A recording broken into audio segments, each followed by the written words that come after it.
You ask Tiger to solve. This deals with linear equations with one unknown.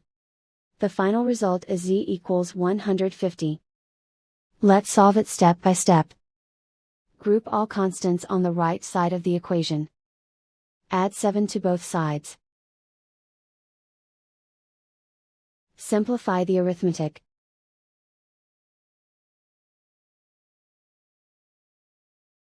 Isolate the z. Multiply both sides by 10.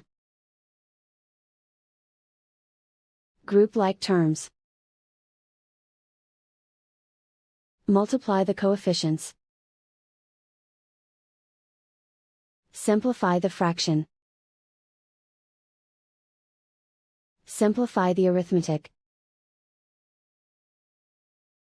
And so the final result is z equals 150.